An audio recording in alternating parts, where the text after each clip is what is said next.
Ok, bienvenue dans cette nouvelle vidéo. Aujourd'hui, on va prendre la suite de ce qu'on a fait dans la dernière vidéo, qui était d'installer Python, Node.js et WSL pour utiliser Bash. Alors, je vais répondre aussi à une question que j'ai eue sur la précédente vidéo. On a installé une distribution Linux, alors Debian en l'occurrence, pour utiliser Bash. Ok, on a fait ça grâce à WSL qui nous permet simplement d'avoir une machine Linux dans notre système Windows. D'accord? Mais ce qu'on va faire, c'est simplement exploiter Bash, le langage de programmation lié aux distributions Linux, afin de pouvoir comparer un peu les quatre langages de programmation. Donc ça, c'était la petite parenthèse, c'est pour ça qu'on avait installé WSL. Maintenant, ce qu'on va voir, c'est la différence entre ces quatre langages de programmation. Donc rapidement, on va avoir euh, le Bash, qui est pour les distributions Linux, et on va avoir PowerShell pour les environnements Windows, donc Windows 10, Windows 11, Windows Server, d'accord? Donc ces deux langages de programmation permettent l'interaction directe avec le système. C'est pour ça qu'ils ont été créés. C'est pour pouvoir manipuler son système comme on le souhaite.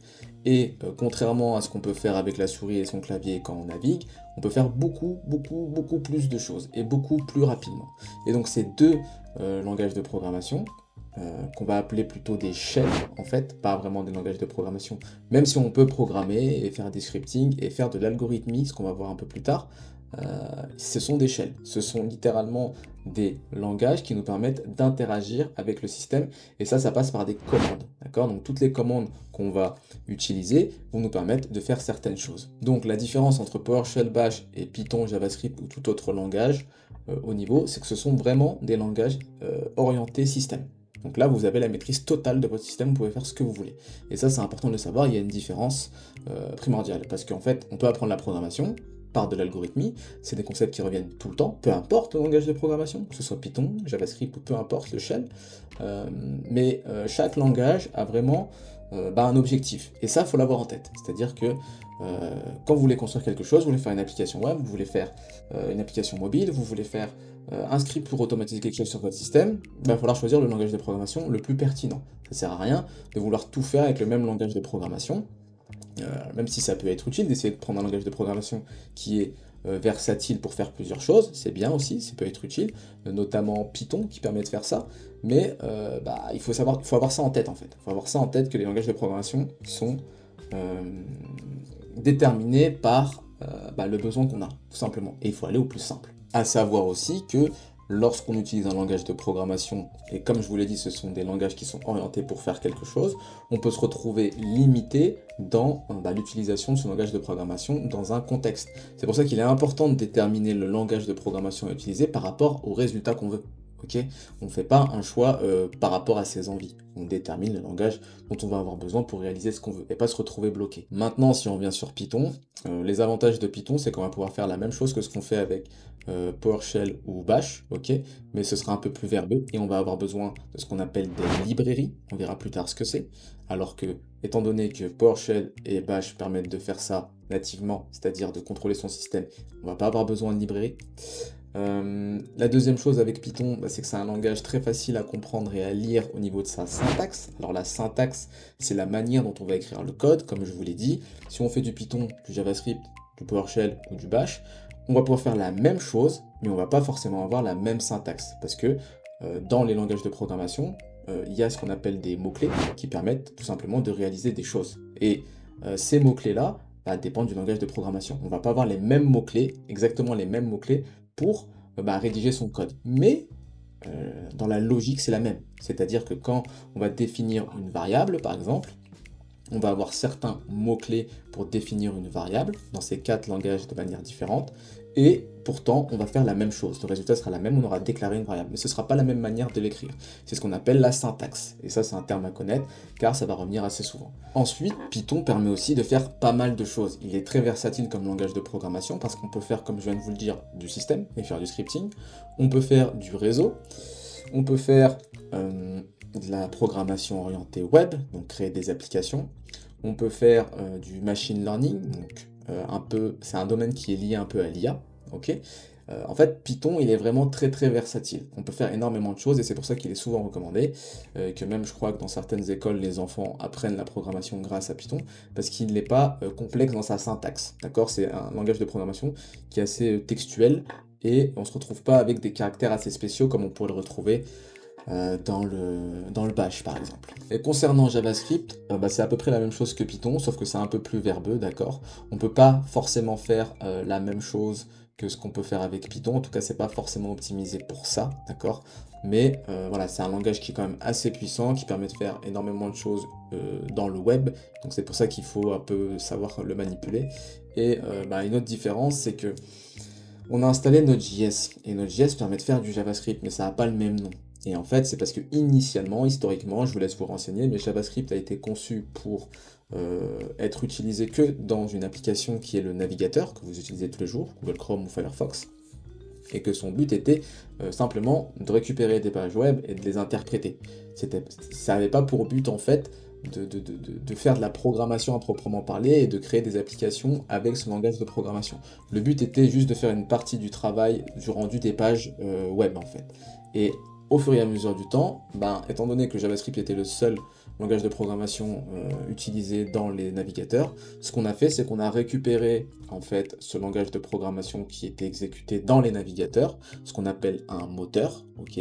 Node.js est un moteur et on l'a nommé Node.js. Donc le JavaScript, le moteur qui permettait d'exécuter du JavaScript dans les navigateurs, on l'a extrait, on l'a nommé Node.js et on peut l'installer maintenant sur tous nos systèmes afin de pouvoir exploiter le langage de programmation JavaScript dans nos machines. Alors pourquoi je vous parle du shell et de l'importance du shell avant de rentrer tout de suite dans tout ce qui est variable, boucle, conditions, etc. C'est parce que c'est fondamental pour interagir avec plein de choses qui tournent autour de la programmation. Parce que, ok, apprendre l'algorithmie, c'est important, hein, c'est fondamental pour savoir programmer de manière générale, mais vous programmez sur des systèmes. Donc vous allez devoir installer des choses, configurer des choses, et vous allez donc passer par des shells, que ce soit le bash ou le PowerShell, à un moment donné, comme on l'a fait par exemple pour Python ou pour Node.js. Quand je veux utiliser l'interpréteur Python, bon ben j'utilise le shell. Quand je veux utiliser l'interpréteur Node.js, j'utilise le shell. Donc avoir des notions en CLI, donc Command Line Interface, c'est important, d'accord? Et ça, si vous faites du réseau demain, vous êtes sur des switches, pour faire de la configuration de réseau, ça passera par de la CLI. Et il y aura une notion de shell. Ce sera une sorte de bash, mais il n'y aura pas les commandes de l'interpréteur bash, mais ce sera un bash minimisé, quoi. Vous aurez des commandes, encore une fois, pour naviguer, aller dans telle configuration, afficher la configuration du réseau, etc. etc. Donc, c'est fondamental d'utiliser le shell. Vous ne pouvez pas laisser ça de côté et apprendre la programmation. Vous pouvez le faire, mais à un moment donné, vous allez vous y retrouver confronté. Et même dans un environnement de développement qu'on verra encore une fois un peu plus tard, où on va installer VS Code ou un éditeur de code, vous allez avoir une partie terminale. Et c'est là où vous exécutez votre fichier, votre code. C'est dans ce genre de zone que vous allez travailler, dans le shell. Donc vous allez être confronté. Et donc, il faut passer du temps dessus. Donc là, le challenge du jour, il est simple. L'idée, c'est de créer un fichier, comme vous le ferez avec votre souris, mais là, avec le terminal. Donc, sous Bash, vous créez un fichier. Sous PowerShell, vous créez un fichier. Python, de la même manière, si vous y arrivez. Et avec Node.js, pareil. Je veux que vous créiez 4 fichiers, et ça avec les 4 langages de programmation différents. Ok. Le but étant de voir un peu la différence qu'il y a entre les 4, et vous allez remarquer que c'est un peu plus complexe avec ceux qui ne sont pas des shells qui permettent d'interagir avec le système. Si vous n'y arrivez pas, vous n'arrivez pas à trouver les informations sur Google, par exemple, vous pouvez utiliser ChatGPT. Ok, vous donnera peut-être la commande, c'est pas grave, d'accord? Si vous arrivez au résultat, c'est pas grave. Et que vous comprenez ce que vous faites, c'est pas grave. On rentrera dans les détails des choses qu'on tape pour réaliser ce fichier, pour créer ce fichier, un peu plus tard, vous en faites pas. Mais le but, c'est d'atteindre le résultat, ok? Ça aussi, c'est quelque chose d'important, je pense, c'est que on part du résultat pour construire quelque chose. Vous devez avoir un objectif pour tendre vers l'objectif. Mais là, c'est la même chose. Donc le résultat, c'est simplement d'avoir un fichier créé. Alors pour le coup, ce que vous faites, c'est que vous créez un fichier sous bash que vous appelez bash.txt, PowerShell, PowerShell.txt, Python, Python.txt et Node.js, Node.js.txt. Comme ça, on est au carré. Donc c'est ça le challenge et on est parti tout de suite. Ok, donc là on est parti, on va faire ça avec PowerShell en premier. Donc là on est dans C users Salazar. Donc si je ouvre mon dossier par exemple, je vais dans ce PC C utilisateur Salazar. on se retrouve dans cet espace. Ok, donc je vais placer la flèche à droite et ça à gauche. Et ici, je vais juste faire un new-item. Je vais l'appeler PowerShell.txt. Boum, entrée. Hop, voilà, j'ai mon fichier qui s'est créé. Ok, rien d'exceptionnel, mais on l'a fait. Ensuite, on veut faire la même chose, mais avec Bash. Donc, on va ouvrir notre distribution Debian. Ok, donc là on a une commande qui s'appelle pwd, je suis dans Home Salazar. Ok, très bien. Ça me permet de savoir dans quel dossier je suis. Donc là, sur Linux, c'est très simple avec Bash, il y a juste à taper touch, et on va l'appeler bash.txt. Si je fais un ls, voilà, mon fichier s'affiche. Avant, il n'y avait rien du tout. Donc, ls, ça permet de lister les fichiers. Encore une fois, je ne fais pas un cours complet sur les commandes. Allez chercher par vous-même. J'ai déjà fait une vidéo où je parlais initialement du terminal sur une playlist qui s'appelle Gérer son PC si je ne me trompe pas. Donc allez voir pour ces commandes-là. Sinon, vous demandez à ChatGPT comment naviguer, comment vous retrouver dans cette arborescence. Mais un jour, je ferai une playlist sur Linux, arborescence, etc. Donc ça, c'est OK. On a créé notre fichier bash.txt. Ok, ensuite on va enchaîner avec Python. Donc on rouvre PowerShell. Pour lancer l'interpréteur Python dans PowerShell, on va taper Python. Là on se retrouve dans Python. Bon, je vais pas raconter des bobards, je me souviens pas de la commande en Python pour créer un fichier, parce que je fais jamais ça, hein.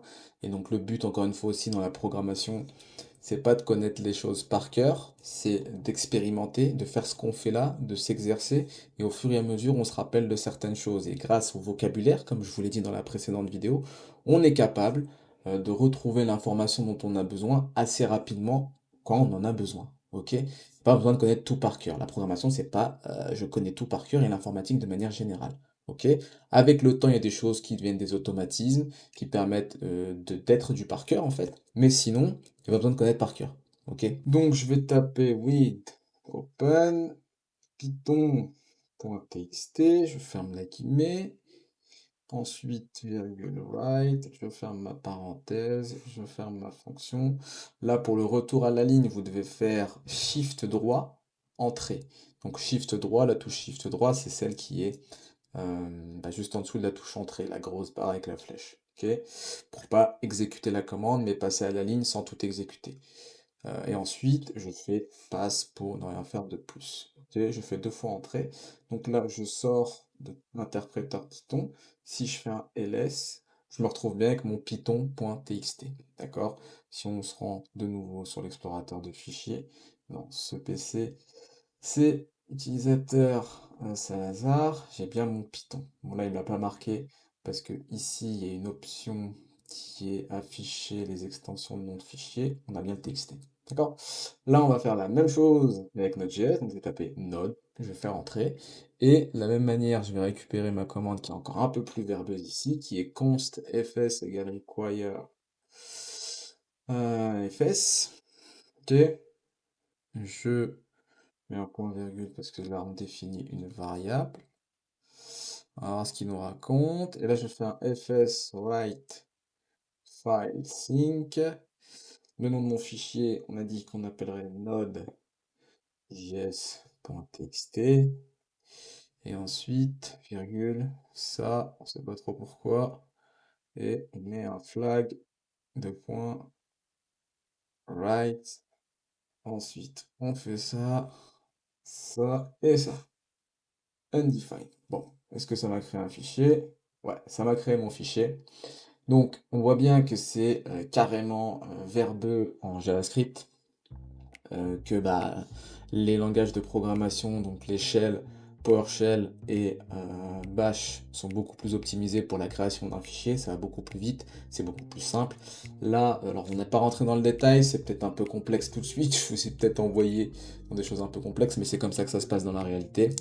Donc là, ce qu'on a vu, on en parlera plus tard, mais dans les deux, que ce soit Python ou JavaScript, pour pouvoir faire ça, étant donné que ce n'est pas des langages de programmation qui sont optimisés pour interagir avec le système, on utilise ce qu'on appelle des librairies. Ok? Si vous voulez voir ce que c'est, regardez ce que c'est sur internet, demandez à ChatGPT.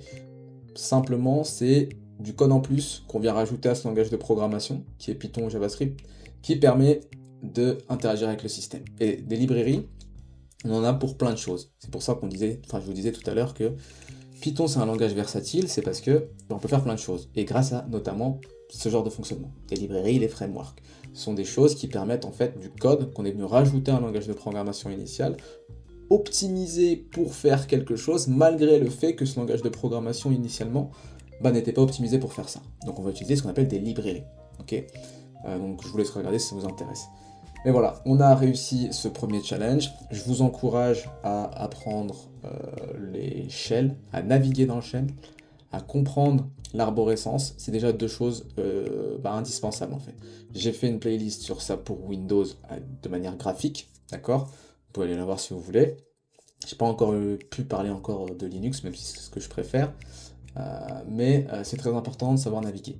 Commande CD, commande ls, créer un fichier, enregistrer un fichier, des choses assez basiques. Donc je vous laisse tester. Je vous mettrai en description des liens pour vous exercer si vous voulez aller vous exercer avec du bash ou autre, parce que j'ai des liens dans ce genre-là. Et puis on se retrouve dans la prochaine vidéo où j'espère qu'on va pouvoir commencer à avoir de l'algorithmie, tout ce qui est variable, etc., etc. Merci d'avoir regardé la vidéo jusque-là et à très vite.